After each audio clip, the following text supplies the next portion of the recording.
Erev Tov, bonsoir à tous, en direct de Tel Aviv pour cette fois, Rav Ackerman en direct de Jérusalem, et vous chacun partout dans le monde, au Canada, en France et ailleurs. Et ce soir, on va parler du Yovel, de numéro 50, la Bina, la sagesse, je sais pas vraiment c'est la traduction, tu nous diras plus, Rav Ackerman, la Bina ou la Combina. C'est ce soir la Parashat Tashuvah avec Rav Ackerman. Et Chavod Arav. Toda Rabba, merci. Alors, Erev Tov à tout le monde. On peut donc commencer. Et comme vous avez compris aussi, on a avancé à Yom Revi'i, Zrizi Makdimim, puisqu'on sait qu'à partir du mercredi, on est dans les temps qui sont Pnei Shabbat. Là. On s'avance vers le Shabbat, parce que demain soir, il y a une grande soirée, vous savez, de Midreshet Yehuda, Achiba, c'est-à-dire pour la première fois, en tout cas, je crois, quelque chose qui est en chair et en os. Donc, grâce à ça, on a avancé à aujourd'hui. Tov, alors comme d'habitude, je voudrais consacrer la Sot Hakdasha du Limoud. Je vais peut-être ouvrir directement pour ne pas oublier.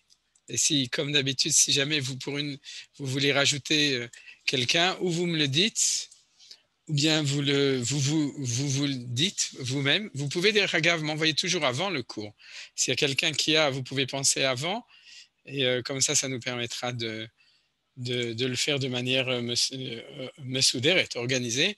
Alors donc, Lilu Nishmat Timi Morati, Idaïta Bat Rav Yoshua Levi, Lilu Nishmat Kamuna Bat Rachel, Lilu Nishmat Kol Harugim Ba'ason Be'tzion Harashbi Belag Ba'omer, et לרפואת כל הפצועים במירון בל"ג בעומר וכל החולים במגפה הזאת, ודוחם שלום בר סימן טוב, בן סימן טוב qui a le corona et on demande de prier pour lui, ורפואת שלמה של קרן מרים בת יואלה, תמר בת אור et sa cousine, et Sarah בת ברוכה.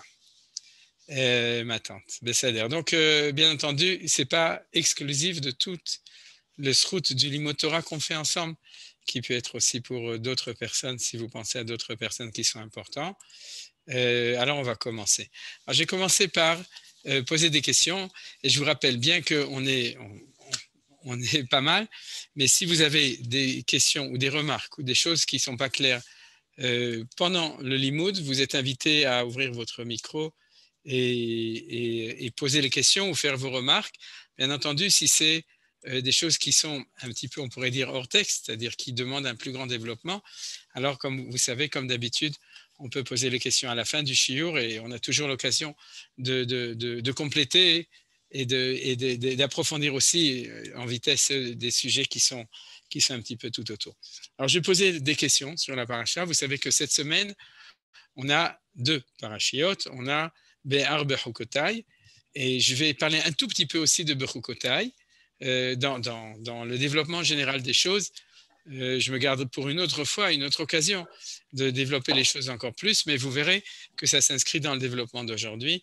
On va parler essentiellement, non seulement de Parashat Be'ar surtout, mais dans Parashat Be'ar, il y a beaucoup de sujets.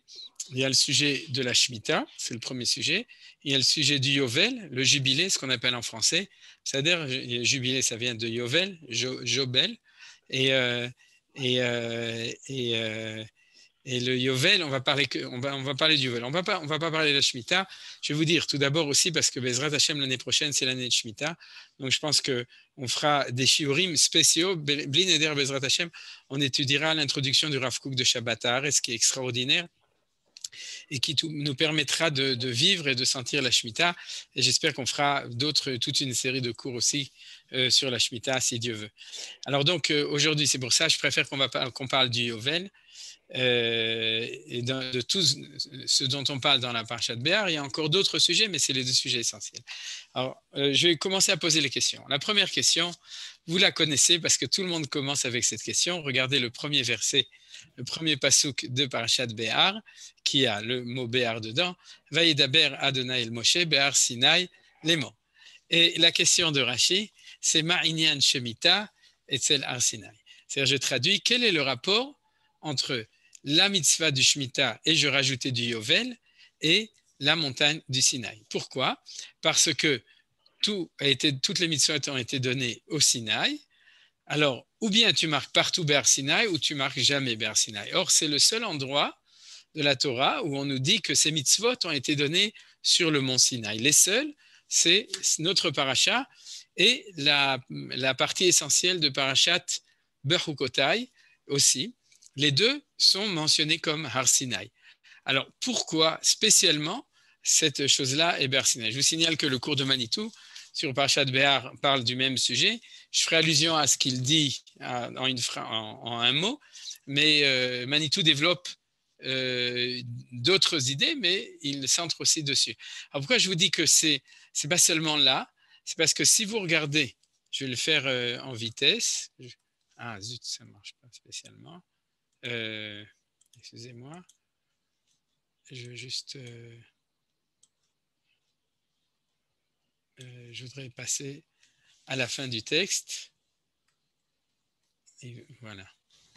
Donc, si vous regardez la fin du chapitre suivant, c'est-à-dire le chapitre qui parle, donc, c'est le chapitre qui parle de la bracha et la klala de Bechukotai. Donc, on n'est pas à la fin de Vaïkra, parce qu'il y a encore un chapitre dont on ne va pas du tout parler, mais le dernier chapitre, mais on est à la fin de l'essentiel de ce qu'on connaît dans Parashat Bechukotai. Et regardez la conclusion, et les Achukim v'Mishpatim v'Torot, Asher Natan Adonai Beno Uven Ben Israël Behar Sinai V'Yad Moshe. Donc vous voyez que et à l'ouverture et à la fin, à la clôture de cette session, on pourrait dire de ce passage de la Torah, on a le fait que c'était Behar Sinai. En général, les gens demandent, grâce à Rashi, qu'au début, ils ne parlent pas de la fin, mais je vous fais remarquer aussi ce fait, c'est qu'on a en même temps l'un et en même temps l'autre. Donc ça, c'est les premières questions dont on va parler aujourd'hui. Deuxième question que je voudrais demander, c'est dans le compte. Si vous regardez le compte du Yovel, alors ici vous avez la Shemitah, on va passer au Yovel. Regardez ici, c'est donc le 8e pasuk du même chapitre. Vesafarta lecha sheva shabtot shanim, sheva shanim, sheva pe'amim, vayu lecha yeme sheva shabtot hashanim, teshar v'arbaim shana. C'est-à-dire qu'on nous dit qu'il faut compter 49 ans qui sont cette année au carré. ועברת שופר תקוע בחודש השביעי בעשר לחודש ביום כיפורים תעברו שופר בכל ארציכם וקידשתם את שנת ה-50 שנה. C'est-à-dire qu'on a ici en fait, on pourrait dire un espèce de paradoxe un petit peu bizarre, c'est qu'on nous demande de compter 49 ans et après de sanctifier, j'ai traduit Kidashta, la 50e année. Alors, mais on ne compte pas 50 ans, on compte toujours 49. C'est-à-dire qu'on compte 7 fois 7, tout le monde le sait, vous êtes allé à l'école, 7 fois 7, ça fait 49, et on ne sanctifie pas, là, c'est la 49e année. On a fini de compter, à ce moment-là, on passe à la 50e année. Ça vous rappelle quelque chose? Je suis sûr, ça vous rappelle la Sfirat HaOmer. C'est exactement la même chose. On nous dit aussi, on nous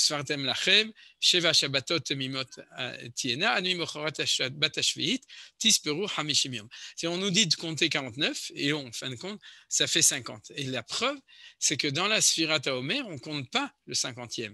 C'est-à-dire, on va arriver dans 10 jours environ, on va arriver à Shavuot. Le soir de Shavuot, on ne va pas dire Ayom, Hamishim Yom, la Omer, Shem, Sheva, Shavuot, Shmone Shavuot, ou Sheva Shavuot, Ve'od Yom Echad. On ne va pas le faire. Alors, décide, est-ce qu'on parle de 49 ou est-ce qu'on parle de 50? Et vous voyez que le même paradoxe se retrouve ici. Ça, c'est la deuxième question que je voulais demander. La troisième question, c'est une question de démarche générale. J'en avais fait allusion la semaine dernière sur notre étude du livre de Vaïkra. Vous avez remarqué qu'en tout cas depuis la paracha de Shmini, je vous donne un développement kavua, c'est-à-dire un développement de tout le livre. Alors, comment est-ce que la paracha de Behar et la paracha de Bechukotai s'inscrivent dans ce développement général qu'on a étudié jusqu'à maintenant? C'est-à-dire, c'est la question suivante. Bien entendu, si je ne l'avais pas dit jusqu'à maintenant, cette question ne se poserait pas. C'est-à-dire que c'est une question qui est une lecture déterminée déjà, que j'ai décidé d'une manière de voir, c'est en tout cas la deuxième partie du livre de Vaïkra. Cinquième question, je crois que non, c'est la quatrième, c'est la quatrième question, c'est qu'on a un langage un petit peu spécial à propos de on va parler, en fait, vous le savez, quand on parle du Yovel, on va parler du fait que l'année du Yovel, vous vous souvenez, on sonne du chauffard à Yom Kippourim, c'est marqué ici, et à ce moment-là, les terres qui ont été vendues sont restituées à leurs propriétaires, et les juifs qui ont été vendus comme esclaves, ce qu'on appelle Eved Ivri, reviennent, sont restitués à eux-mêmes, c'est-à-dire ils rentrent chez eux, ce qu'on appelle, regardez le verset, parce que autant le voir,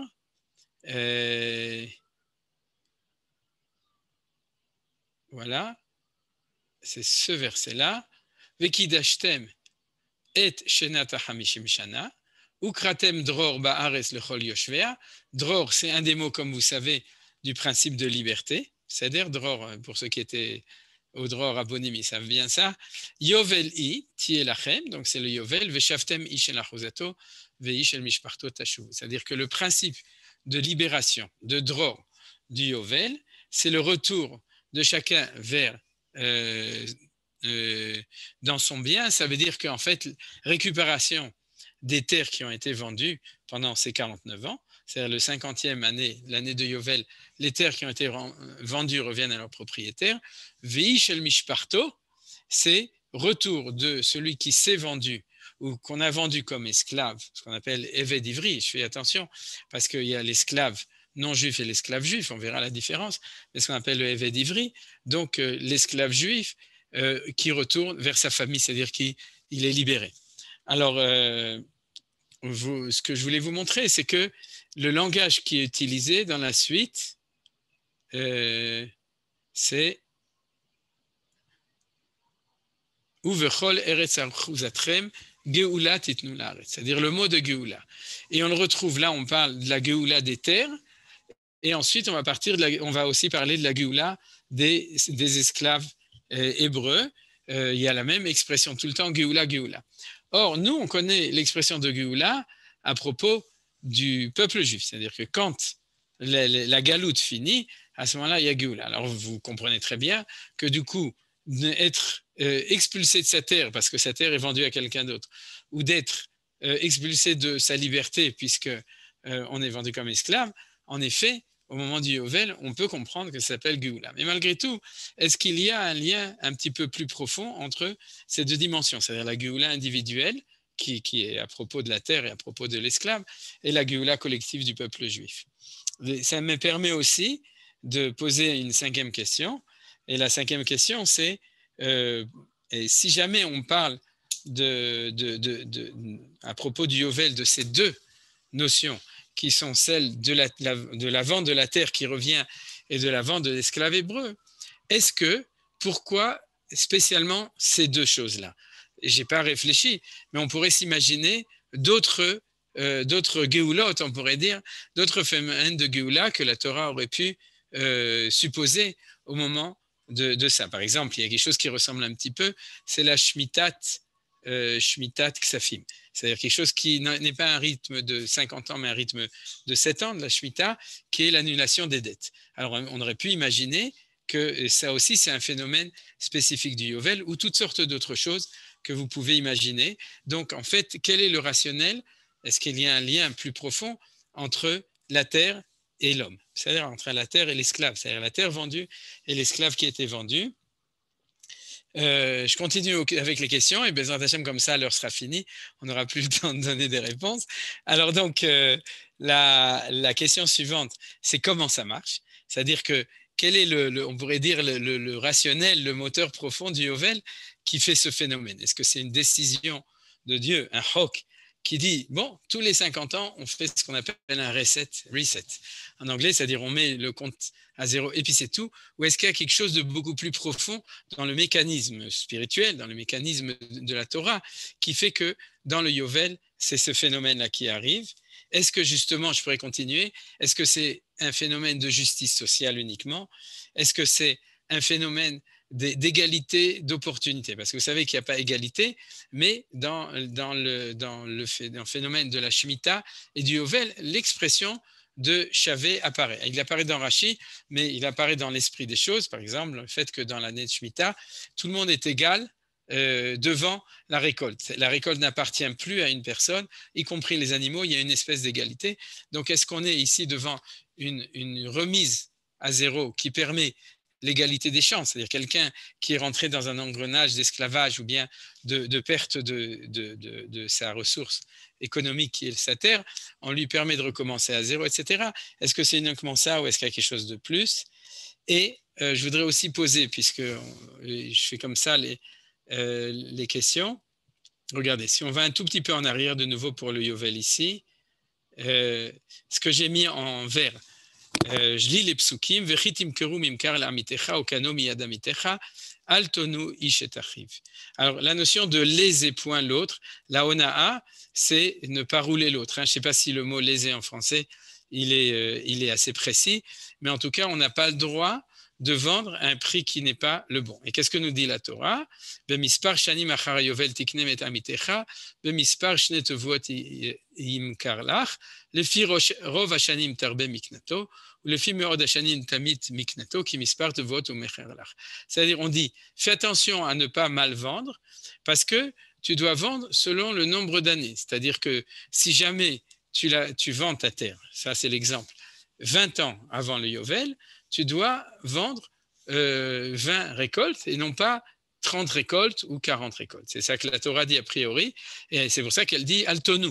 Ça ne vendez pas au-dessus, c'est ce qu'on appelle onat mamon, c'est-à-dire de le vendre au-dessus de la valeur des choses. Et le passouk reprend à la fin velotonu ishetamito v'yiratam elocha ki ani Adonai Elohecha. Fais attention.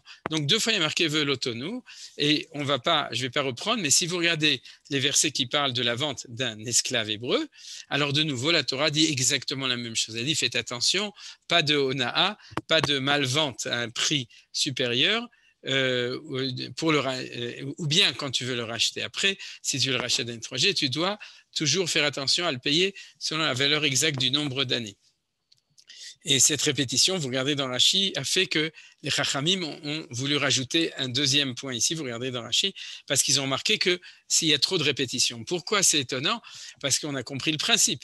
Si jamais, à partir du moment où tu le vends, le nombre de récoltes, alors c'est pas très compliqué de faire le calcul, il reste 20 ans, donc ça fait 20 récoltes. Pourquoi est-ce que la Torah, même avec cette insistance, Ve'eretam Elohecha, c'est-à-dire tu dois faire attention, avoir la crainte de Dieu.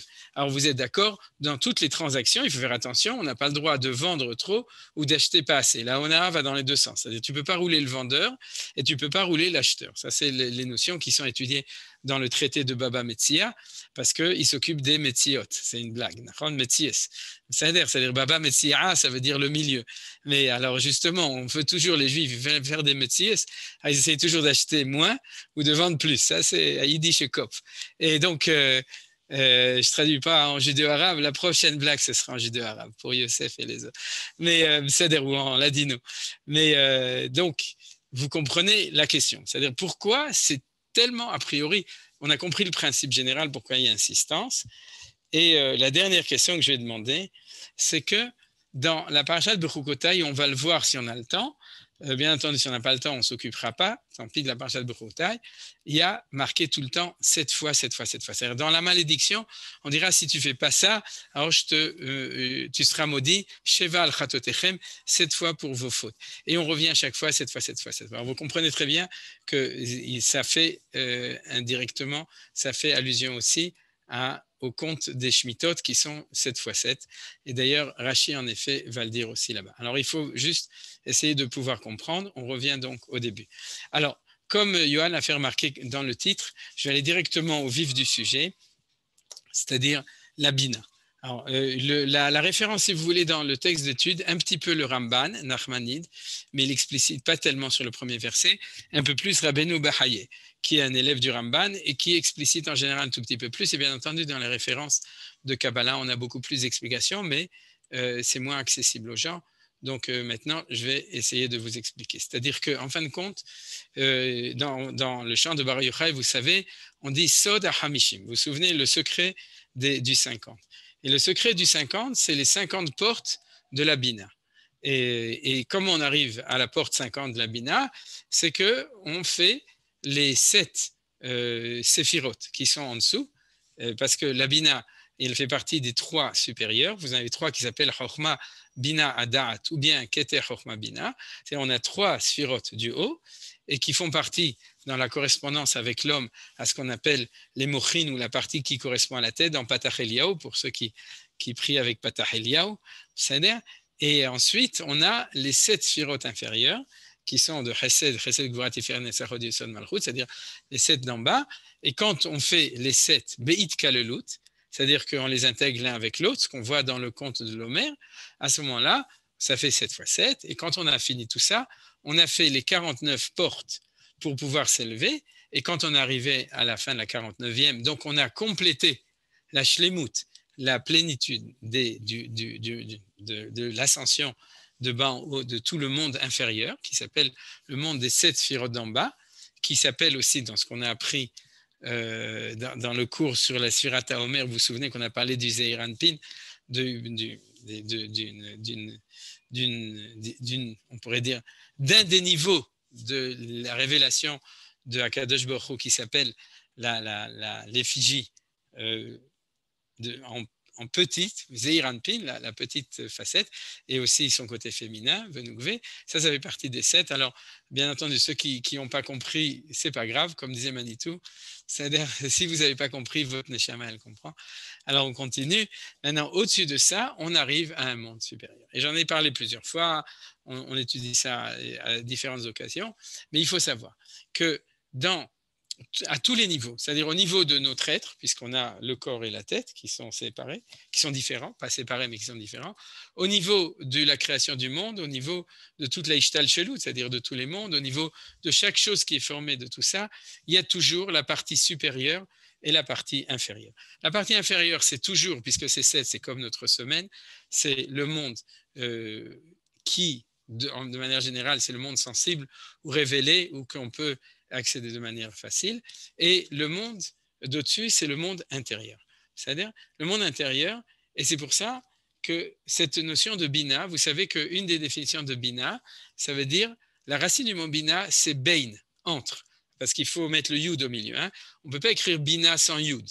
C'est-à-dire il faut mettre Bina, Bet, Yud, Nun, Hey, parce que ça vient du mot Bein, entre, parce que c'est Mevin, Davar, Mitor, Davar. C'est l'intelligence qui s'appelle la Bina, de nouveau, et pas la combina, hein, c'est-à-dire que c'est la bina. L'intelligence de la bina, c'est que quand on te donne quelque chose, tu es capable de voir ce qu'il y a au-delà de ce que tu peux voir. Traduction, ce que tu vois, c'est les 7 d'en bas. Ce qui est à l'intérieur, les mochin, c'est-à-dire la valeur intérieure, c'est Chabad, on pourrait dire, et c'est les choses qui sont du monde plus intérieur, et c'est ça la bina. Donc, en fin de compte, dans ce secret qui s'appelle Soda Hamishim, c'est qu'il y a une démarche de monter, de monter, de monter. Et quand on arrive au summum de ce qu'on peut obtenir par soi-même dans le compte qui est 49, alors on saute de 1. C'est pour ça qu'il y a ce secret des 49 et du 50. Le 50 ne fait pas partie.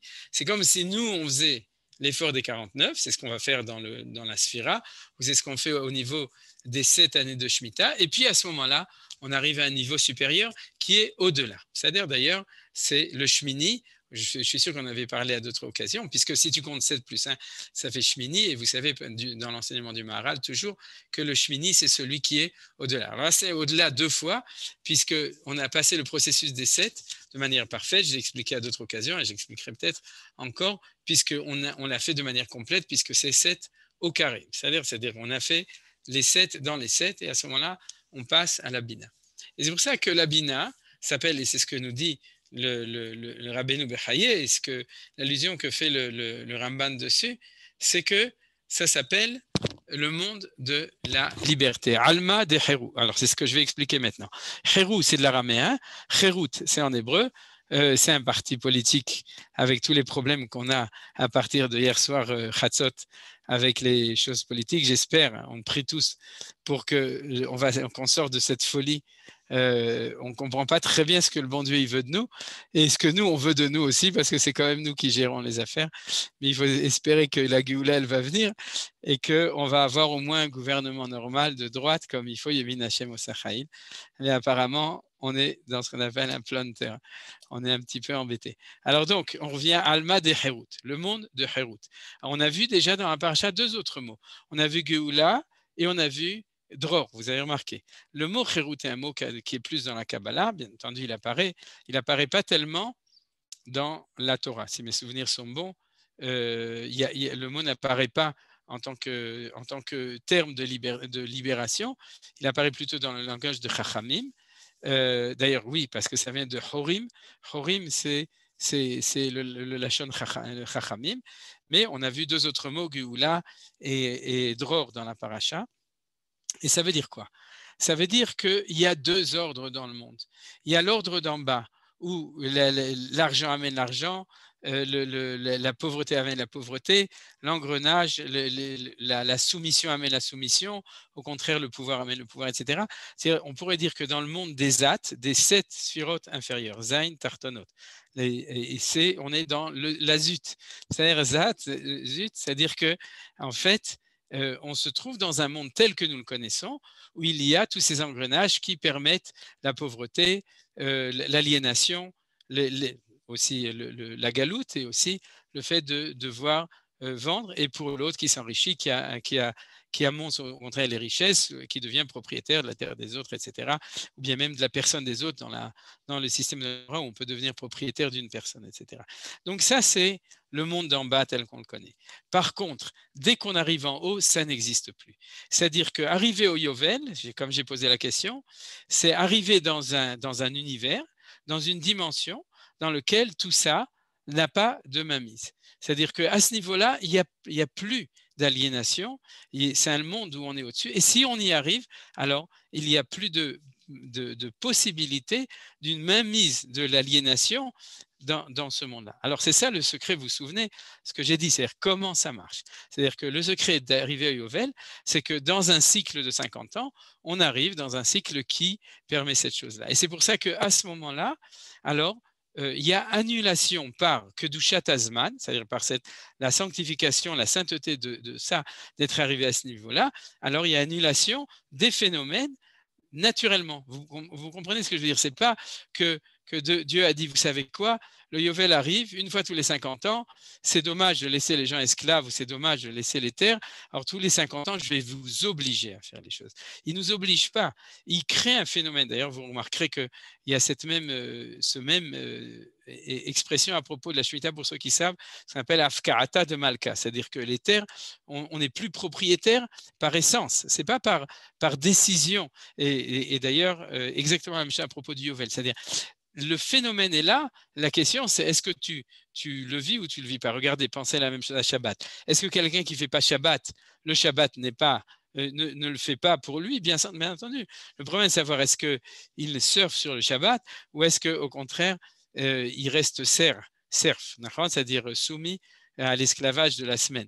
C'est-à-dire que le phénomène en lui-même existe. Et ça, c'est la même chose, c'est-à-dire à toutes les dimensions possibles, puisque, en fait, je fais allusion aussi à la Sphirata Omer, qui est aussi un autre compte des 50, et où on va arriver à la même chose. C'est-à-dire que la notion de Géoula, la notion de Kherut et la notion de Dror qu'on voit dans la paracha à propos du Yovel, bien entendu, je ne vais pas l'expliquer, mais c'est lié avec le fait que le mot Yovel, Rashi le dit, c'est l'animal qui a la corne avec lequel on fait le chauffard, ou c'est le chauffard lui-même. C'est-à-dire que le sod à Kherut, il est aussi dans la sonnerie du chauffard, mais bien entendu, ce n'est pas le sujet d'aujourd'hui.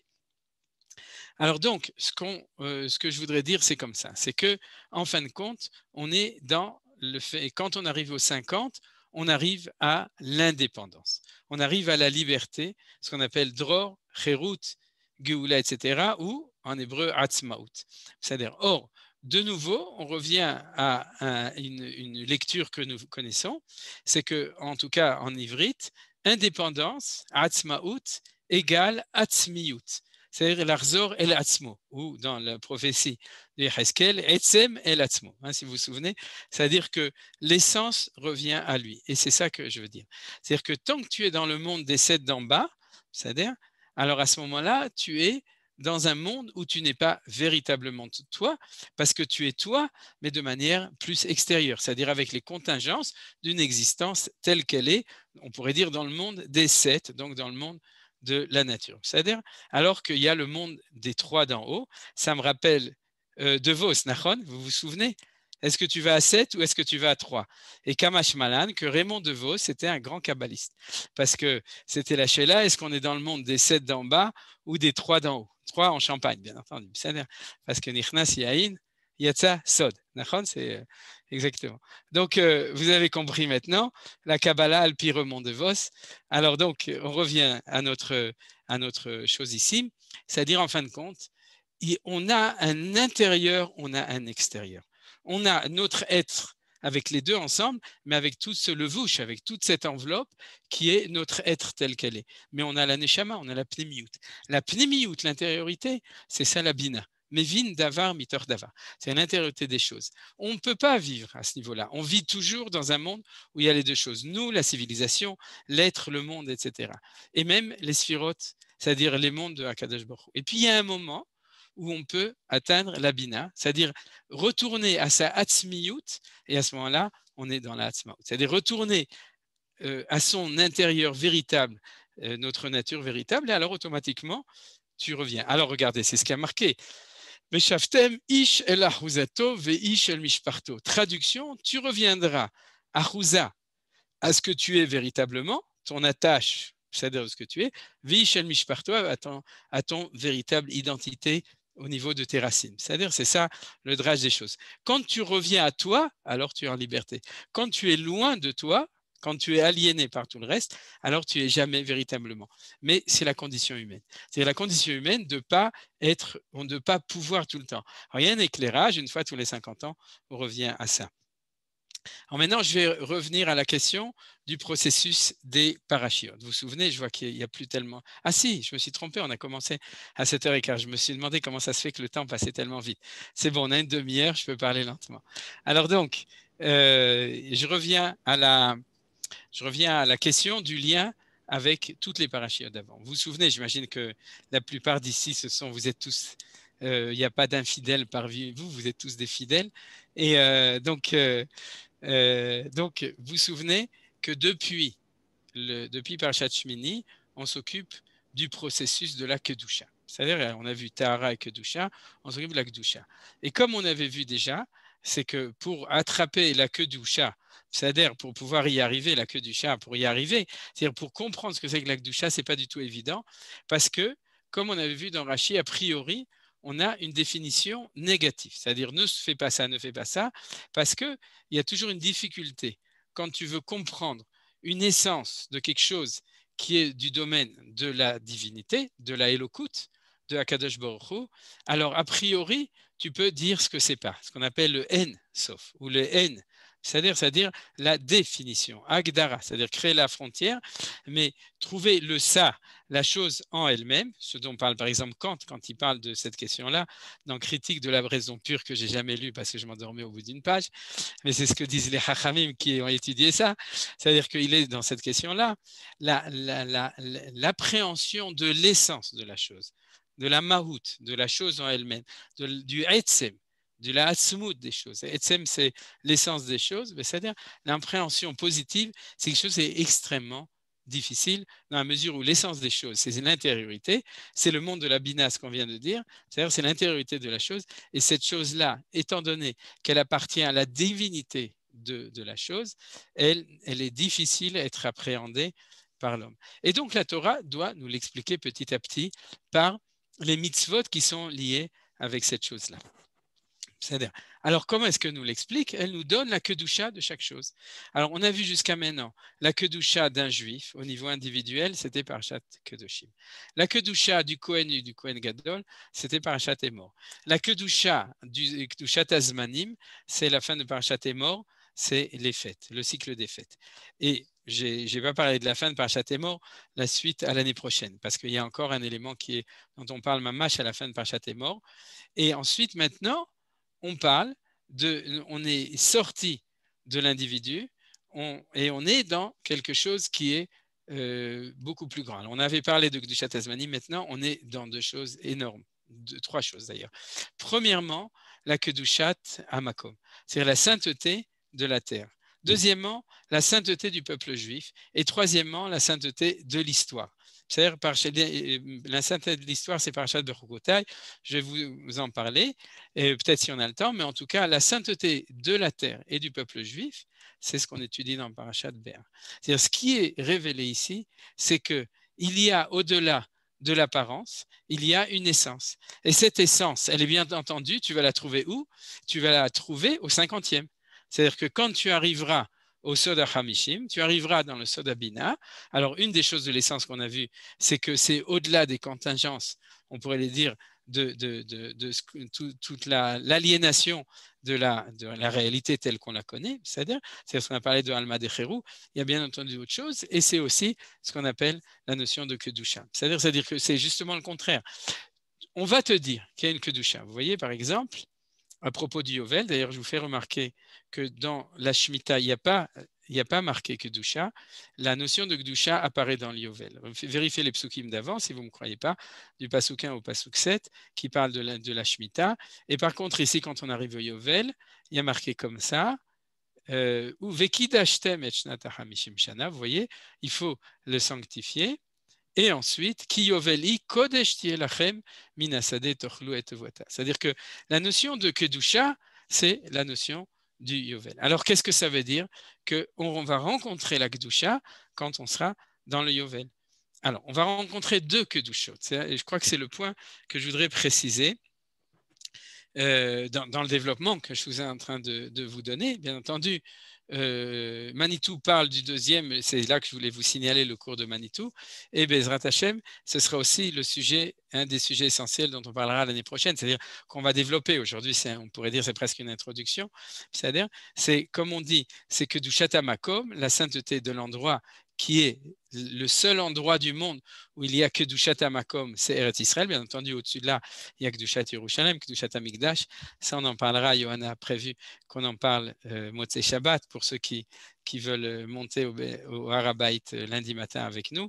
Bezrat Hashem, qu'on réussisse à monter, parce que je m'inquiète toujours du balagan, puisqu'on est en même temps Yom Yerushalem et en même temps, il y a aussi le Ramadan. Alors, Bezrat Hashem, en tout cas, on prévoit d'y aller. Mais Kedushat Makom, la première, celle de base, c'est la Kedusha de Eretz Israël, qui se révèle au moment du Yovel. Maintenant, la deuxième, qui est très importante, c'est la révélation de la Kedusha du peuple juif. Parce que si vous remarquez, il y a en même temps le fait que l'année du Yovel, on a les mêmes lois que dans la Shemitah, de ne pas travailler la terre, c'est-à-dire c'est un Shabbat de la terre, c'est-à-dire, mais en même temps, les lois essentielles du Yovel, c'est-à-dire les lois en plus de celles qui sont liées avec la Shemitah, c'est des lois sociales. C'est des lois sociales au niveau de la société, non pas de l'individu. C'est vrai que chacun revient à sa terre, chacun revient à lui-même, donc ça pourrait être vécu comme un phénomène de chaque individu. Mais en fait, on comprend très bien que pas du tout. C'est une réorganisation de la société. Et ce n'est pas seulement une réorganisation de la société du 50e, mais ça va être une redéfinition de la société dans les 50 années. C'est ça que je vais tout de suite vous montrer. C'est-à-dire qu'en fin de compte, ce qui se passe la 50e année va déterminer l'ordre de toute la vie, vous comprenez? Et c'est ça qui est important. C'est que souvent, toute notre vie est conditionnée par un événement qui peut être une fois un rythme, comme le Shabbat par exemple. Le Shabbat, c'est évident qu'il organise toute notre vie de toute la semaine. C'est quelque chose qui est évident. Je pense que chaque chômeur de Shabbat, chômeur Shabbat, c'est que c'est comme ça qu'il vit. Ne serait-ce par le fait qu'à partir de mercredi, on fait les courses en cuisine et que jusqu'à mardi, on mange les restes du Shabbat. Aujourd'hui, malheureusement, avec le congélateur et le frigo, on les mange jusqu'à repas de vendredi à midi, mais dans le principe général, c'est comme ça que les Chachamim nous ont dit. Donc, c'est la même chose. C'est-à-dire que le Yovel, il va organiser tout notre... On va jubiler pendant 50 ans. Alors donc, c'est ça les deux points qui sont essentiels et dont Manitou parle aussi, c'est le fait que et la Shemitah et le Yovel, c'est des phénomènes de la société et de l'économie de la société et pas seulement des phénomènes agricoles. C'est-à-dire c'est quelque chose d'essentiel. C'est de ça dont parle Manitou. Donc, on va arriver à comprendre par le Yovel, c'est quoi Kedushat Haaretz et c'est quoi Kedushat Israël. C'est-à-dire, d'ailleurs, vous remarquez qu'il y a ces deux pôles, puisque dans le rachat des esclaves, on est dans la Kedusha du peuple, et dans le rachat des terres, c'est-à-dire, le retour, ce n'est pas le rachat, c'est le retour des terres. On est dans la Kedusha de la terre, et dans le retour des individus, on est dans le Kedushat Ha'am. C'est-à-dire, c'est ces deux dimensions. Am Israël Eretz Israël. C'est-à-dire que Kedushat Am Israël, Kedushat Eretz Israël, la sainteté de l'un et la sainteté de l'autre. Alors, maintenant, on va rentrer dans le vif du sujet, puisque maintenant, c'était qu'une introduction. C'est comment ça marche, cette chose-là. Alors, je vais vous l'expliquer. C'est qu'en fin de compte, on va revenir à cette idée du Issour de l'autonou. Vous vous souvenez, c'est l'interdiction de rouler l'autre. Alors, où est-ce que c'est? Voilà, c'est ici. Alors, la question est évidente, c'est-à-dire si c'est uniquement un calcul de savoir comment est-ce qu'on calcule le temps qui reste jusqu'au Yovel, c'est-à-dire il ne faut pas rouler, il ne faut pas rajouter une année ou en enlever une année. Ce n'est pas du tout de ça dont parle la Torah, parce que la Torah, elle sait que déjà au CP, en Kita Aleph, on a appris à faire un compte comme ça. Alors, quelle est la question en fin de compte? C'est que tu ne peux pas le vendre à la valeur telle qu'elle est connue aujourd'hui, c'est-à-dire la valeur d'une terre qui sera vendue définitivement. C'est-à-dire qu'aujourd'hui, quand tu vends une terre, tu vends la terre. Vous comprenez? Et ce que la Torah nous dit, c'est que tu ne peux pas vendre la terre, je rajoute un mot, la terre est de manière indéfectible, invendable. Tu ne peux pas vendre la terre parce qu'il y a une essence dans la terre que tu ne peux pas vendre. C'est-à-dire, il y a quelque chose be'atzmiut. Alors, si tu ne peux pas vendre la terre, tu ne peux plus que vendre que les fruits de la terre. Vous comprenez? Et c'est ça que la Torah nous dit. C'est-à-dire que puisque la terre est invendable à cause d'une naissance intrinsèque à cette terre, donc la seule chose que tu peux vendre, c'est le produit de la terre. Et c'est ça l'interdiction de Onar. C'est-à-dire, fais attention, ne le rentre pas dans le circuit économique tel qu'on le connaît aujourd'hui. Parce qu'aujourd'hui, quand vous vendez un bien mobilier ou immobilier, vous savez que vous vendez la chose elle-même. C'est-à-dire, il y a une essence de la chose qui peut être transmise d'une personne à l'autre. Si vous vendez un bien mobilier, il est vendu définitivement dans la Torah. Et la Torah nous dit ce qui est possible au niveau mobilier n'est impossible au niveau immobilier. Donc, on ne parle pas du tout de Onat Varim Beshtut, ce que les gens connaissent quand ils disent la Gemara à propos de Onat Mamon, pas Onat Varim, Onat Mamon. On parle d'une Ona complètement différente, c'est d'ailleurs l'intention des Chachamim quand ils expliquent ça, c'est que fais attention, tu ne vends pas la chose en elle-même, tu ne vends que son produit. Et si vous réfléchissez maintenant, vous verrez que c'est exactement la même chose à propos de ce qu'on appelle l'esclave hébreu. Alors, on va tout de suite passer à l'esclave hébreu pour le voir. C'est ce qu'on a vu. On va passer. Non, ça c'est on est toujours dans la Chouza. Voilà. Non, ça c'est encore autre chose. Voilà. Vechi amour, pasuk 39 du même chapitre. C'est-à-dire, Vechi amour achicha imar venim karlach, l'ota avod bo avodat aved. Donc, il ne peut pas être un esclave. Ça veut dire quoi qu'il ne peut pas être un esclave? Et pourtant, il est vendu. Donc, s'il est vendu, tu l'as acheté. Donc, si tu l'as acheté, donc il est esclave. Non. Kesachir ou ketoshav yemach hachnat ayovel yavod imach. Il sera chez toi. C'est absolument pas la traduction. C'est pas du tout ni un mercenaire ni un hôte, Chas v'Shalom. Kesarir ou Ketoshav, l'intention, ça veut dire, c'est qu'il est considéré comme un ouvrier chez toi. C'est-à-dire, et ça veut dire quoi? C'est-à-dire, ou veyatsa ou vanav, imo, veshav el mishparat velachazut avota, bien entendu à la fin. Donc, et ça veut dire quoi? Ça veut dire la même chose. C'est que tu peux vendre le fruit du travail d'une personne, tu ne peux pas vendre l'être en lui-même. L'etsem, la maout, l'essence de la personne est de manière indéfectible, invendable. Pourquoi? Respect de la personne humaine, les droits de l'homme, c'est-à-dire la France, la Révolution française, absolument pas. C'est-à-dire, tout ça c'est vrai. D'ailleurs, quand ils ont fait ça, ils l'ont appris de la Torah, vous le savez, sauf qu'ils l'ont traduit à leur manière de voir les choses, et heureusement, parce que d'une manière ou d'une autre, pas de manière de la Kedusha dont on est en train de parler, il y a des idées de Torah qui rentrent dans le monde extérieur, dans le monde des nations, mais pas avec le shoresh de la Kedusha qui se trouve ici. Or, quel est le shoresh? Quelle est la racine de la Kedusha? C'est ça qu'on est en train d'expliquer ici.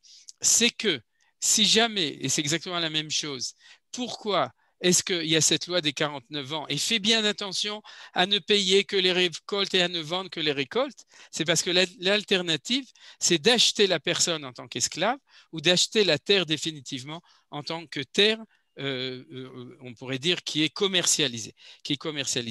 Or, c'est ça le chidouche. Si tu ne peux acheter que la production, que ce soit tevuot, c'est-à-dire les récoltes de la terre, ou bien le sachir vetoshav, vous voyez combien la traduction est innommable même, c'est-à-dire le sachir vetoshav, c'est-à-dire le fruit du labeur, donc du travail de cet esclave qui du coup ne devient plus un esclave, c'est-à-dire qu'on ne veut pas acheter la beurre et l'argent du labeur, vous avez compris, et l'argent du beurre, c'est-à-dire il faut faire attention à ne pas baratiner la personne à qui tu lui vends, c'est-à-dire on ne peut acheter que le labeur, on ne peut pas acheter la personne elle-même. Pour mieux le comprendre, alors il faut voir le contrat. C'est quoi le contrat? Alors regardez tout d'abord ce que dit la Torah, qui avadai em asher hotzeti otam eret Mitzrayim lo imachum mimkeret aved. Extraordinaire. C'est-à-dire que la Torah nous définit ce que c'est qu'être serviteur de Dieu. Vous savez que ça dérange les gens qui sont pas religieux de dire être religieux, c'est devenir esclave du bon Dieu. C'est-à-dire, et on avait déjà parlé de cette notion-là, Alléluia avdei Hashem velo avdei paro. C'est-à-dire être serviteur de Dieu, c'est ne plus être esclave ou serviteur des rois étrangers. Mais ça est exactement ce qui est marqué ici. Tu sais ce que c'est d'être serviteur de Dieu? C'est ne jamais être vendu comme esclave. Alors regardons ce qui se passe chez les goïms, dans l'achat de non-juifs. Regardez, je vais le lire en vitesse. Je lis vite parce que si vous avez raté, c'est pas grave.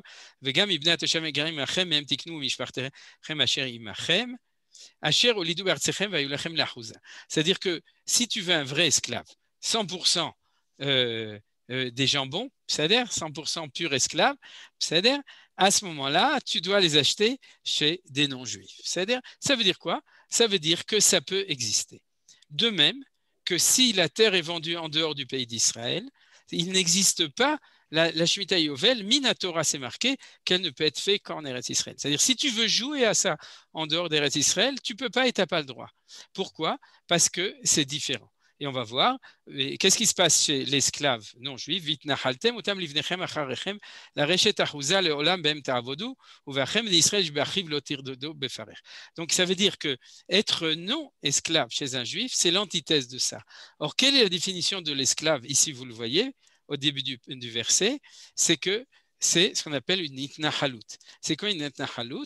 La reshet achuza leolam. Achuza, vous vous souvenez, meshaftem ish el achuzato. C'est-à-dire que l'esclave non-juif, il devient achuza, il devient propriété indéfectible, leolam behem ta'avodu.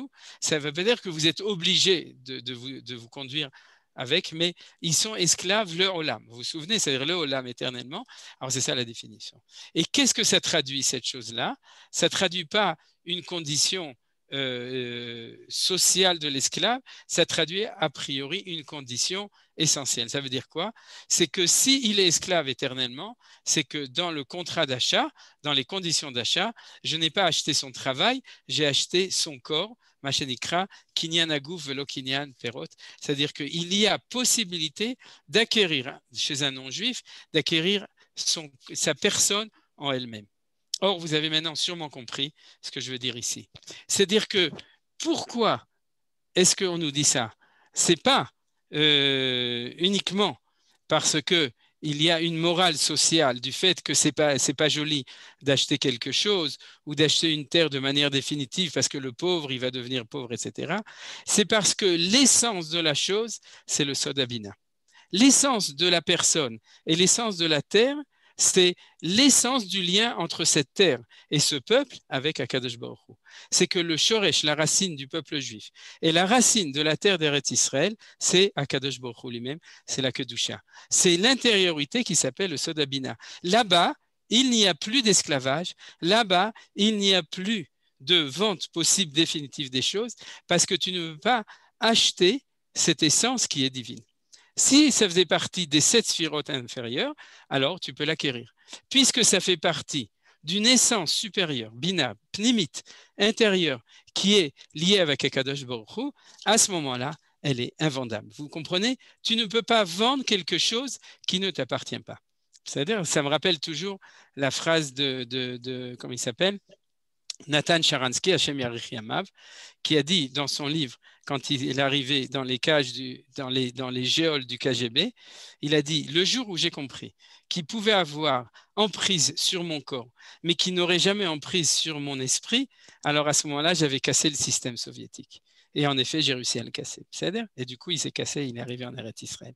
Donc, ça, c'est que Nathan Sharansky a pris conscience quand il était là-bas qu'il était, lui, en tant que juif, son essence de juif n'était pas dans les Sheva Tartonot, c'est le Soda Bina. Il a découvert sa Bina, et à ce moment-là, c'était plus comme j'ai dit, c'était plus de la combina, c'était de la Bina amitite, et à ce moment-là, il n'était plus esclave du KGB et de l'Empire soviétique, et il a cassé l'esclavage, il est sorti Yatzal Cherut. C'est absolument extraordinaire quand vous le lirez dans son livre, si vous avez eu l'occasion, vous l'avez peut-être déjà lu, mais c'est vraiment cette idée-là. Alors vous voyez comment une idée qui est en fin de compte une idée complètement spirituelle, qui est une idée qui est même kabbalistique, c'est-à-dire c'est une idée du sod, de l'essence de la neshama d'un juif, de la neshama du peuple juif et de la neshama de la terre d'Eretz Israël. C'est-à-dire non seulement le peuple juif a une neshama, mais la terre d'Eretz Israël a une neshama, parce que s'il n'y avait pas de neshama, on pourrait vendre la terre et elle serait vendable. Et elle est invendable. C'est-à-dire, on ne peut pas la vendre. Même si on la vend, elle ne sera pas vendue, ou elle sera vendue pour 49 ans, mais au bout de 50 ans, elle reviendra de facto et de jure, de manière naturelle, parce que la maout, l'essence en elle-même de cela, ne peut pas être vendue uniquement les fruits de la récolte. Alors ça, c'est cette idée extraordinaire qui est l'idée du Yovel. Du Yovel, comme je vous ai expliqué. Je fais une toute petite parenthèse parce que du coup, je vous donne aussi la réponse à la question du premier Rashi. Vous vous souvenez, le premier Rashi, Ma'inyan Shmita Etzel Har Sinai. Or, quel est le commun entre le mont Sinaï et la Shemitah? Vous l'avez deviné, c'est Sfirat HaOmer. C'est ce qu'on a dit. C'est que pour sortir d'Égypte et être véritablement libéré au niveau matériel, sorti d'Égypte, Zman Cherutenu, c'est ce qu'on dit, tu ne seras jamais véritablement libre si tu n'arrives pas au mont Sinaï, au Har Sinaï. C'est-à-dire si tu ne comptes pas les 49 jours qui font qu'au-delà des 49 jours que toi tu as compté, apparaît le 50e Soda Hamishim, qui est le Soda Bina et le Soda Torah. Vous vous souvenez que les tables de la loi, il y a marqué que les paroles de l'alliance, Harut à la Luchot, ils étaient gravés. Et nos sages nous disent, c'est pas si grave que ça, parce que Al tikre Harut et là Herut. Parce que c'est les tables non pas de la loi, donc de la soumission, c'est les tables de la liberté, puisque c'est Herut, Cherut à la Luchot, c'est l'étape de la liberté, parce que quand tu es lié avec Akadosh Baruch, tu es l'esclave de Dieu et tu n'es pas l'esclave de n'importe quel imbécile venu. C'est-à-dire, que ce soit au niveau individuel ou au niveau collectif, si tu te lies avec Akadosh Baruch sur le mont Sinaï, alors tu arrives au Alma de Cherut, au monde de la Cherut, et à ce moment-là, tu comprends ce que ça veut dire que le Yovel. Alors vous avez compris maintenant pourquoi il y a marqué Ber Sinaï à l'ouverture de ça et à la fermeture de cela. Parce que la Torah nous prévient, si tu as compris ce que c'est que la Torah, si tu as compris ce que c'est que le Soda Hamishim de la Torah, c'est-à-dire Binat Torah, la Torah telle qu'elle est à son niveau le plus haut, des Ragav, Rabbi Shimon Bar Yochai, parce que les 7 sphirotes inférieures de la Torah, c'est ce qu'on appelle le Niglé. Ça, on l'avait étudié l'année dernière, le Niglé Nistar, vous vous souvenez qu'on avait vu un petit peu sur Rabbi Shimon Bar Yochai et tout.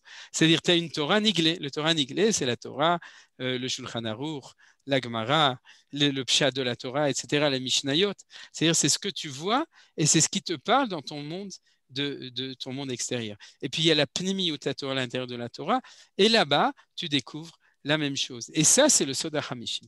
C'est-à-dire le Soda Hamishim, c'est que c'est cette Torah, la Torah de la révélation de Akadosh Baruch Hu qui a été donnée sur le mont Sinaï, et c'est cette Torah à ce niveau-là qui fait qu'au moment du Yovel, on est naturellement libéré de ces choses-là. C'est-à-dire, vous avez compris donc le rapport entre Ma'inyan Shemitah et Tzel Har Sinaï à ce qu'on a vu. Alors, de ce point de vue-là, je pense que c'est véritablement une révolution. C'est-à-dire, et on s'approche de la fin et on va plus ou moins terminer avec ça.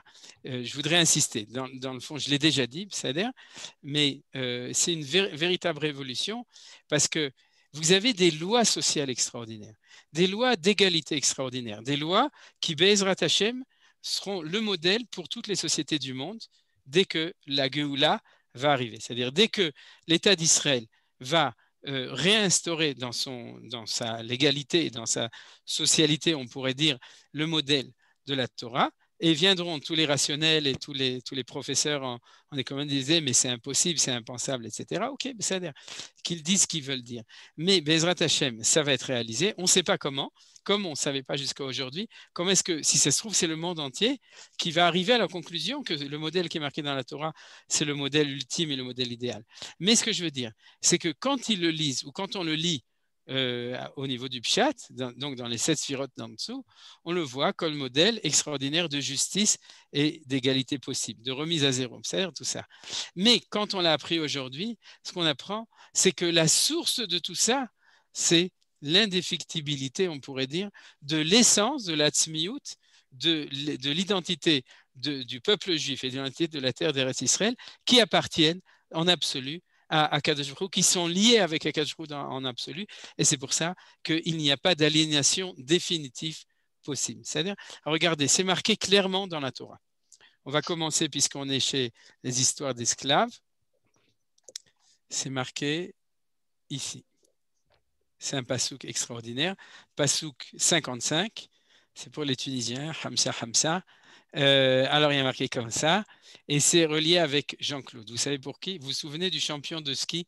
Il s'appelait Jean-Claude Killy. Vous vous souvenez? Alors c'est marqué ici, Killy. Vous voyez, il est ici. Alors, Killy, Bnei Israël, Avadim. Parce que les Bnei Israël, ils sont pour moi Avadim.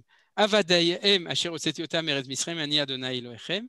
Et du coup, ils ne peuvent pas être vendus comme esclaves. C'est les psukim d'avant qui disent jamais, il y aura toujours une Géoula. Vous voyez ici, Nachon, Im od rabot בשנים לפיהם ישיב גאולתו מכסף משנתו, ואם מעט נשאר בשנים עד שנת היובל חישב כפי שנה ישיב את גאולתו, toujours גאולה, גאולה, גאולה, כי שכיר שנה בשנה יהיה עמו, לא ירדנו מברך לעיניך, donc c'est toujours le même principe qu'il est considéré mercenaire, surtout pas, il est un employé chez toi, c'est-à-dire il travaille en tant que sahir, c'est-à-dire celui qui reçoit un salaire, il est salarié, voilà, c'est exactement la traduction, il est salarié, Beshana, Beshana, d'année en année, Yemo, parce que le compte se fait par année, puisqu'on est dans le cycle des 49 ans.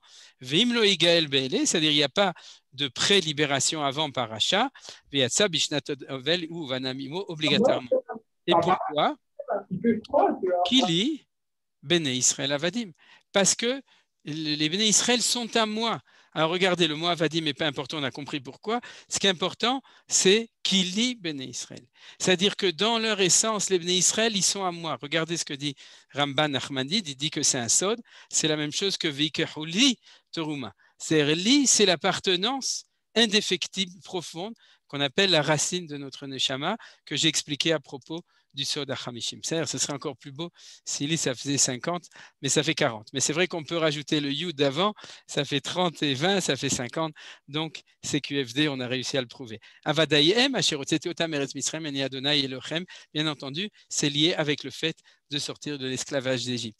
Vous êtes sortis d'Égypte, donc vous êtes devenus mes enfants, vous êtes devenus mes esclaves, l'homme échané, vous êtes devenus une partie de moi, dans le sens de Kili, donc à partir de ce moment-là, et qui c'est moi, Ani Hashem Elokechem, donc indéfectibilité, impossibilité de vendre, révélation de cette essence profonde de l'identité hébraïque, et à ce moment-là donc, et c'est ça qui fait la loi, que du coup, il y a une onaa, on ne peut pas vendre l'essence des choses, on ne peut plus que vendre, ou la chose en elle-même, on ne peut plus vendre. Alors, comme je vous ai dit, vous avez compris ce que c'est que la kedusha.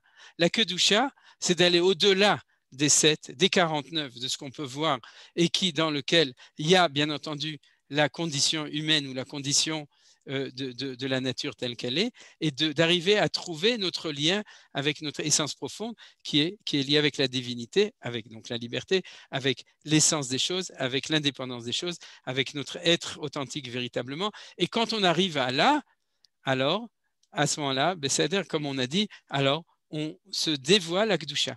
Donc la Kedusha qui se dévoile l'année du Yovel, c'est une Kedusha qui est permanente. C'est une Kedusha qui est même pendant les autres 49 ans. De même que le système économique qui est fixé par le Yovel, ce n'est pas un système du Yovel, c'est un système des autres années. Puisque comparer le système économique actuel, qui est celui d'une vente absolue des terres, avec toutes les, comment on appelle ça, tout le système économique, c'est-à-dire l'investissement, je ne sais pas quel mot utiliser au niveau dans l'économie, mais tout ce qui est investissement, etc., tout le système Droit est de la basé. propriété. Voilà, les lois de la propriétaire, mais tout le système économique est basé sur le fait que quand tu vends définitivement. Toutes les fluctuations de prix, l'investissement, etc., les lois de l'offre et de la demande, etc., sont basées sur le principe du fait que c'est définitif, ce que la Torah reconnaît dans les principes de vente de biens mobiliers. Par contre, le fait qu'une fois par 50 ans, on revient, fait que le prix, ce n'est pas le prix qui change, c'est l'essence, comme vous avez compris, de la vente qui change de manière absolue pendant 50 ans. Et c'est ça, je pense que la chose essentielle qu'on doit comprendre. C'est-à-dire, si c'est un système économique différent, c'est parce qu'il y a à la base cette neshama qui apparaît le 50e année. Alors, si vous voulez, on va le voir, le même verset exactement en parallèle, comme on a vu. On a ce verset à propos de la personne et on a ce verset à propos de la terre. Donc, on a quelque chose qui est absolument extraordinaire, la comparaison entre les lois de la société et les lois de la terre, c'est-à-dire du pays, parce qu'il y a cette même essence. Alors, regardez, c'est marqué ici. Retrouvons. Je l'ai marqué aussi en or, en lettres d'or. Voilà, c'est ici. Ve'aretz, pasuk 23. Lotim acher litzmitut ki li haaretz ki gerim betoshavim atem imadi. D'accord? Litzmitut, tzamut en hébreu, ça veut dire définitivement. Mais ça ne veut pas dire dans le sens du temps, mais ça veut dire dans le sens de quelque chose qui est irréversible. Donc il n'y a pas d'irréversibilité, il n'y a pas d'absolu devant de la terre. Pourquoi? Qu'il y a. Vous voyez, on retrouve toujours ce Jean-Claude.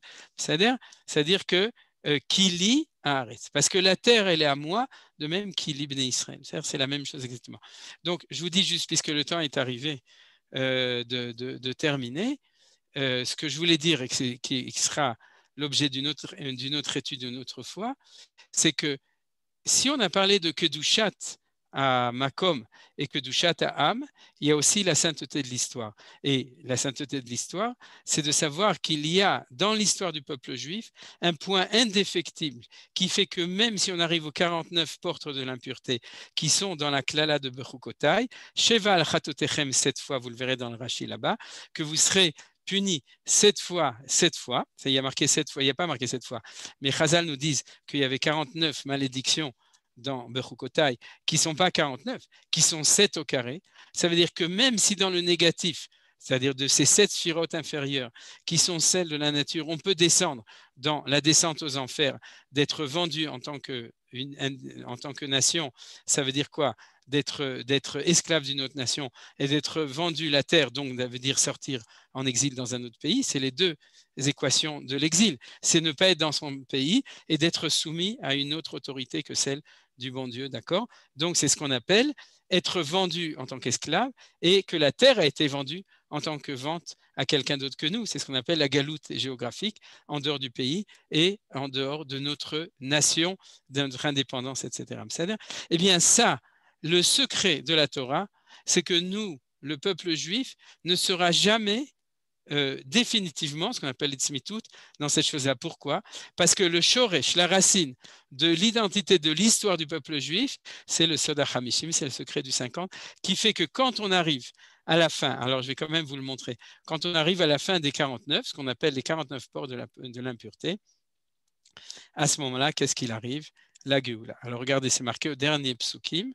Ve'av gamzot, biotam beretzoy ve'em. לא מאסתים ולא געלתים לכלותם להפר בריתיתם כי אני אדוני אלוהיהם. לכלותם, la vérité c'est que le mot kol, gématrie à combien? Hamsim, nachon?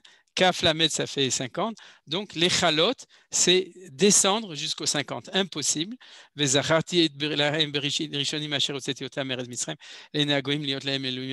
toujours le sens de Hachem. Et les achukim haishfatim vatorot asher natan Adonai beno ven ben Israël be'ar Sinaï be'ad Moshe, c'est QFD, la même chose. C'est que si c'est vrai pour l'individu dans la terre et dans l'essence d'esclavage. Si c'est vrai pour la société et pour la terre, c'est vrai aussi dans le processus du secret de l'histoire du peuple juif, que malgré ce qu'ont voulu dire les chrétiens et les musulmans, que nous étions le peuple maudit et qui devait être errant définitivement, c'est-à-dire c'est une erreur, c'est-à-dire au contraire, même quand on arrivera au 49, alors de là sortira le secret du 50 au-delà des 49, de ce qu'on appelle la Géoula, du Dror, du Hérout, et à ce moment-là, on reviendra. Alors je vais terminer par une gématria que je vous avais dit l'année dernière et dont j'ai les copyrights, et qui montre le lien profond dès le début entre cette, on pourrait dire, cette dimension de Bechukotai qui est celle du destin du peuple juif dans son histoire, et dans celle de Béhar qui est celle du destin du peuple tel qu'il est construit par la somme de ces individus ou de la somme de ces parcelles de terre. Vous comprenez? C'est-à-dire on pourrait dire que Béhar, c'est Klal ou Prat. C'est comment est-ce que l'idée générale descend dans la loi de chaque individu, c'est-à-dire dans son destin individuel, alors que Bechukotai, c'est Prat ou Klal. C'est-à-dire comment est-ce que ce destin individuel, avec les défauts, des fautes et des malédictions, etc., arrive en fin de compte à un dénouement aussi national. Alors, regardez ce qui est marqué ici. Tesha, c'est-à-dire, וקידשתם את 50 שנה, וקראתם דרור בארץ, ויובל איתי לכם, ושבתם איש אל אחוזתו, ואיש אל משפחתו. Lecture nationale, chacun reviendra vers, le peuple juif reviendra vers sa terre, אחוזתו, ואיש אל משפחתו, et le peuple juif reviendra vers sa nation, c'est-à-dire retour à Sion et indépendance nationale. C'est-à-dire on n'est plus ni soumis aux autres nations. Ishel Mishparto, c'est l'éclairage de la lecture de la deuxième paracha, et on revient dans notre pays.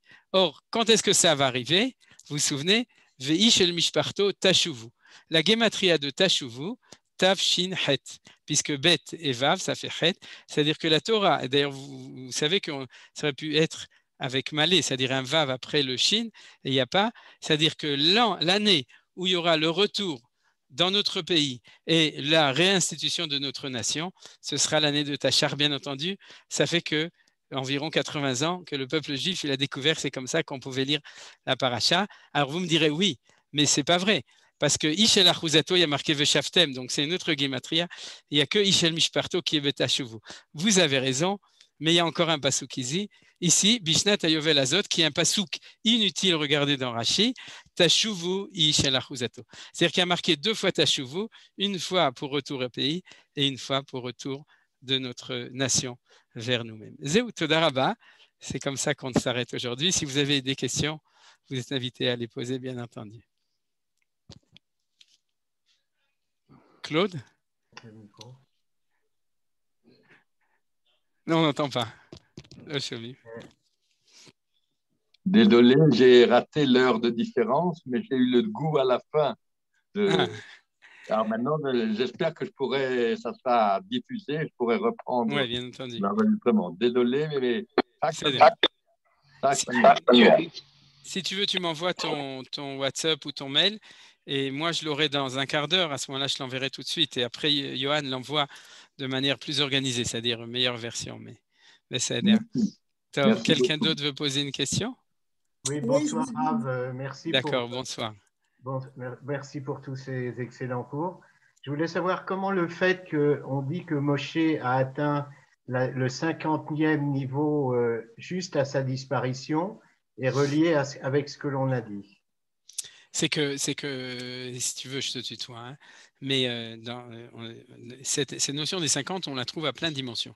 On la trouve au niveau de l'événement du Sinaï en lui-même, on la trouve chaque année au niveau du compte de l'Omer, parce qu'il ne faut quand même pas s'imaginer que quand on compte l'Omer et qu'on arrive au 50e, à Shavuot, on va vivre le Matan Torah tel qu'il était au Mont Sinaï, c'est-à-dire on va le vivre Bezeir Anpin à notre niveau à nous. Et il existe au niveau quand on viendra sur notre terre, on est déjà revenu, mais quand on réinstaurera le Yovel à une dimension, comme j'ai dit, nationale, etc. Et puis on a vu qu'il existe au niveau de chaque processus d'exil. C'est-à-dire où il y a un Sod Hamishim qui est exil et rédemption et Géoula à la fin. Donc tout ça, ça fait que comme toutes les notions de Kabbalah, c'est des notions qui sont multidimensionnelles. C'est-à-dire ils arrivent à plein de dimensions. Et du coup, j'ai oublié la question. C'était quoi la question? Oui, c'était le rapport avec le fait que Moshe a atteint. Ah oui. Alors, Moshe, c'est Moshe. Voilà. C'est que Moshe, à son niveau, quand Dieu lui dit Ki lo irani adam vachai, tu ne pourras pas voir ma face. Tu pourras voir. C'est que Moshe, à son niveau, sa bina à lui, de Moshe, il a atteint que. Mais sa bina à lui, ce n'est pas ma bina à moi. C'est-à-dire ou la tienne. C'est-à-dire la vôtre. Mais quand on dit ça, on comprend qu'au niveau de Moshe, que lui-même avait des niveaux à atteindre et qu'il l'a atteint à ce moment-là. C'est ça qu'on veut dire. Mais on ne peut pas le comparer avec autre chose parce que Moshe lui-même était sur le mont Sinaï, c'est lui qui a donné la Torah. Donc, on peut dire que notre Bina à nous, lui, il nous l'a donné. Mais sa Bina à lui, ça, c'était l'enlèvement de sa Bina. OK, encore une question? Je voulais poser une question. J'ai compris ce que D'accord, j'avais Nelly. expliqué. Et bon, on sait l'essence du peuple juif qui est différent et tout ça. Mais malgré tout, qu'un non-juif, on peut le vendre, et qu'un juif, alors qu'il est très souvent uniquement au niveau des 7 et qu'il n'a aucun rapport apparemment avec la Kedusha, c'est un peu choquant, non? C'est un peu choquant, ouais, d'accord. Alors, puisque c'est choquant, c'est pour ça que j'ai fait aussi la comparaison avec la Terre. Tu es d'accord que les nations trouvent tout à fait normal de pouvoir vendre une terre de manière absolue. C'est-à-dire cette notion que la terre n'a pas cette essence de divinité quand on sort d'Eretz Israël, c'est quelque chose qu'on peut comprendre. Alors, au niveau, c'est un petit peu comme la question de M. Weiler. Je ne sais pas, il y a marqué Annie, donc je ne sais pas si c'est Ata ou Annie. C'est Aaron, non? C'était Aaron, non? Ton prénom, c'est quoi? Mon prénom, c'est Shlomo. Shlomo, j'avais oublié, je m'excuse, tu m'avais dit déjà. C'est-à-dire la question de Shlomo, c'est-à-dire, si tu veux, c'est des questions de relativité. C'est extraordinaire le fait que le monde avait, c'est le Rav Kook en parle, c'est après 4000 ans de Talmud Torah chez les Goïm, ils ont découvert un petit peu moins qu'ils pouvaient aussi abolir l'esclavage. C'est-à-dire qu'en soi-même, cette notion-là qui est liée avec ta question, c'est un progrès, mais qui de nouveau, vous vous souvenez par exemple, je pense que je l'ai dit plusieurs fois, c'est que la différence entre les 613 mitzvot et les 7 lois noachid, c'est que les goïms sont reliés à Dieu dans leur neshama par les 7 lois noachid. La différence fondamentale, c'est que, et ça explique la déclaration des droits de l'homme inspirée de la Bible, c'est que chez eux, le lien avec Dieu, et on pourrait dire, comme dans le cours qu'on a fait aujourd'hui, elle est liée avec les 7 sphirotes inférieures et ils sont liés avec la morale naturelle. Tu ne tueras pas, tu ne voleras pas, tu ne feras pas d'adultère, etc. C'est-à-dire où tu dois faire des tribunaux. C'est-à-dire que leur relation vis-à-vis de Dieu est liée avec le monde des 7 d'en bas. Ils n'ont pas de lien. Je fais attention à ce que je dis parce qu'ils ont une neshama, c'est-à-dire les goïms. Mais on pourrait dire que relativement à nous, ils ont leur bina dans leur niveau à eux. Mais relativement à nous, ils n'ont pas le niveau de neshama de cette bina qui s'appelle Ani Hashem. On a étudié ça souvent. Par exemple, quand on avait étudié Parashat Shemot, je pense. C'est-à-dire qu'eux, ils sont dans la dimension de Elohim et nous, dans la dimension de Havaya. C'est-à-dire qu'ils n'ont pas relativement à nous dans leur vécu et ce n'est pas un reproche ni un problème. Chacun est ce qu'il est. C'est-à-dire, et de ce point de vue-là, ça se révèle dans la Torah par le fait que le corps d'une personne, d'un non-juif, peut être acheté par un non-juif et aussi par un juif, mais parce qu'il peut être aussi acheté par un non-juif. Vous comprenez? C'est l'histoire c'est l'histoire de l'humanité. L'humanité s'est conduite comme ça vis-à-vis d'elle-même. Donc, c'est pas la Torah qui l'a inventé. La Torah est révélatrice de ça. Maintenant, si on découvre, c'est-à-dire si le monde un jour est capable, elle n'a pu le faire que par la Torah. C'est-à-dire l'annulation de l'esclavage est venue d'inspirer de la Torah. Vous savez, même aux États-Unis, etc., c'était comme ça. C'est-à-dire que la valeur qui a permis de penser à ça, c'était la Torah. Mais ils ont lu la Torah comme un Noachid le lit, c'est-à-dire au niveau des 7 lois Noachid, et à partir de là, ils ont découvert cette chose. Est-ce que du coup, on peut dire, et je pense que oui, ils vont aussi découvrir la loi du Yovel, du Jubilé, au niveau des terres, c'est-à-dire la propriété immobilière, j'imagine qu'à un moment ou à un autre, ça arrivera. Mais peut-être que ça arrivera que quand ça arrivera en Israël. C'est-à-dire donc, je crois que ce n'est pas choquant. On est dans un Limud Torah, tu vois, Nelly. C'est-à-dire qu'au niveau du Limud Torah, il faut aller jusqu'au bout de montrer les valeurs telles qu'elles sont exprimées par la Torah. Ensuite, au niveau de la morale, alors il faut dire, comme le dit le Rav Kook lui-même, que c'est un bien et un progrès du fait que l'esclavage en lui-même a été annulé. Mais si tu me demandes, comme le dit le Rav Kook, est-ce qu'ils sont capables d'arriver au niveau qu'on appelle cette notion du Sod Abina, qui fait que dans Israël, c'est inaltérable, je te dirais qu'absolument pas, ils ne seront jamais capables. C'est-à-dire, sauf s'ils se lient avec Israël. C'est-à-dire, ils le feront tel qu'un Noachid le fait. Zéou. J'espère que c'était clair. Okay. Bevakasha Rav, Bevakasha, j'ai une question. Okay. Je suis Simcha. Okay. Shalom Simcha. Shalom Rav. Ma question est la suivante. Je me pose la question par rapport à ces comptes de 49. Donc, on le fait maintenant pour l'homme, d'accord, c'est OK. Les 49 ans, c'est ce qu'on a étudié. Et puis, chez l'être humain, 49 ans, après 50 ans, j'imagine qu'il y a quelque chose que vous pourriez en dire quelque chose, Bevakasha. Ah, sur l'âge de 50 ans, quand oui, on passe. Parce que je fais l'analogie par rapport à l'être humain quand il arrive à 50 ans. Oui, alors je ne me souviens pas. Peut-être que quelqu'un se souvient ici, dans la Mishnah de Avot, il y a marqué Ben Arbaïm, Ben Chamishin, etc. À quel moment il y a marqué le Bina? Quelqu'un se souvient, Yosef, allez, on a qui nous aide. Qu'est-ce qui a marqué? Tu regardes Pirkei Avot? C'est-à-dire. Mais quel Mishnah, quel chapitre dans les Alors justement, moi je ne me souviens plus. Ah, en général, je crois que c'est le... Non, je crois que c'est plutôt Ben Arbaïm, le Bina.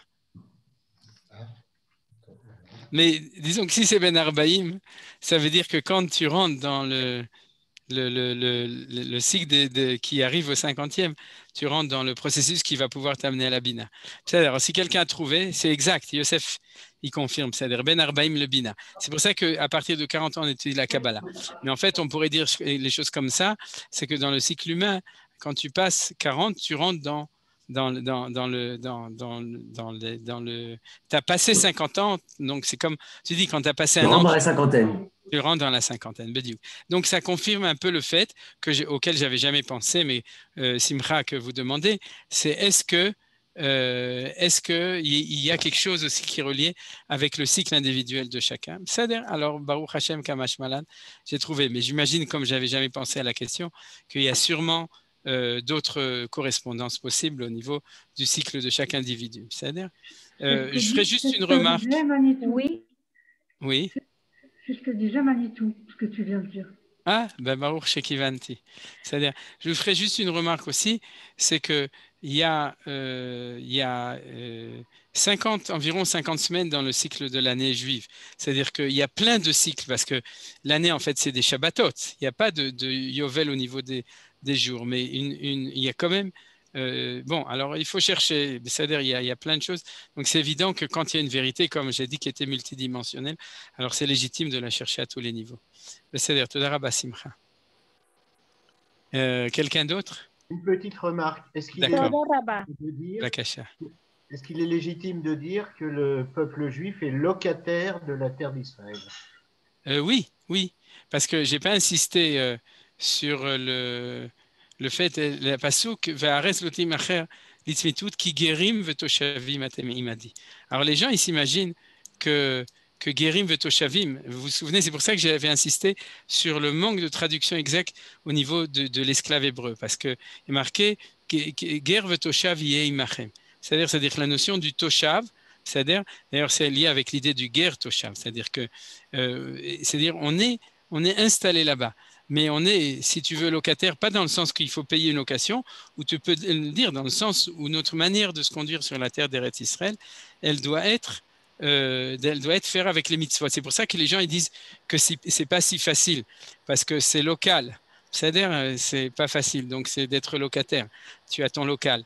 Et mais c'est vrai. C'est-à-dire qu'en fin de compte, c'est cette condition. Si tu te conduis de manière locataire, alors tu seras toshav, tu pourras rester sur la terre.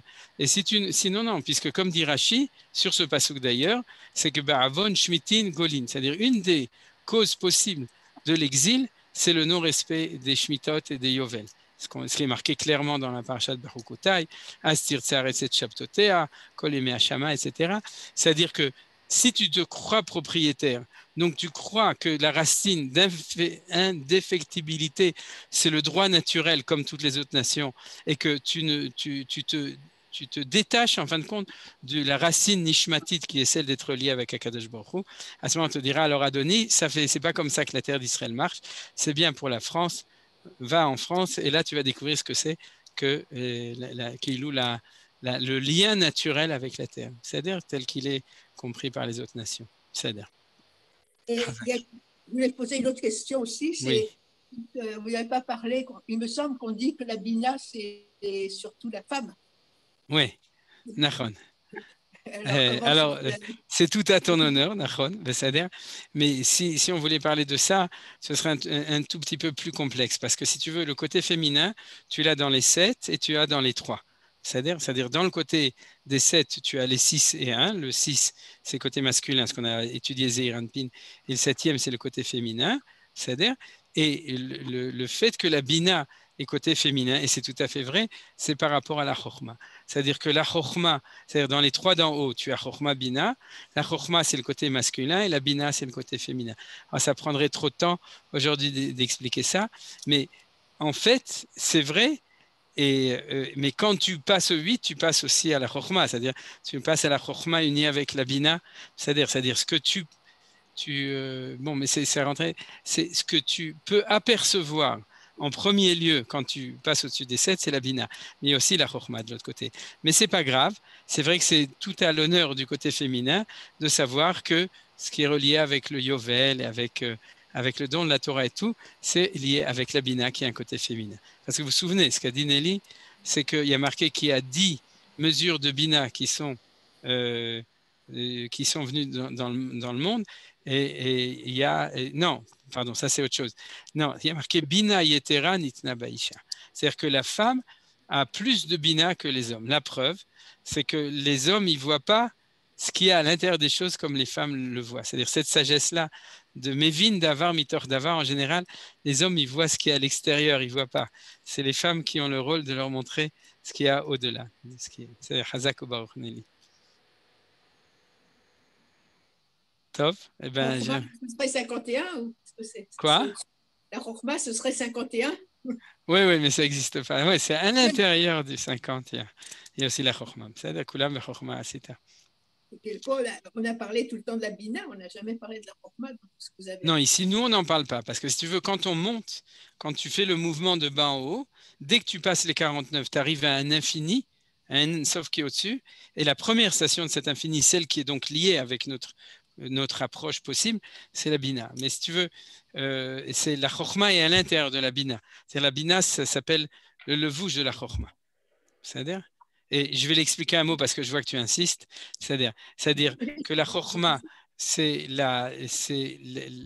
l'essence en lui-même de la chose, et la bina, c'est le levouche qui permet à nous, qui partons de bas en haut, de pouvoir l'appréhender. Donc, c'est le Mévin Mitor d'Avar, c'est le développement de la chokhma, mais c'est un autre cours que le cours d'aujourd'hui. C'est-à-dire, la bina, c'est toujours le développement. Tu as une matière première, et si tu la développes, alors, la matière première, c'est Chokhma, et le développement, c'est la Bina. Et c'est grâce à cela que nous, on peut, Michel, y arriver. Sinon, on ne pourrait pas. C'est top.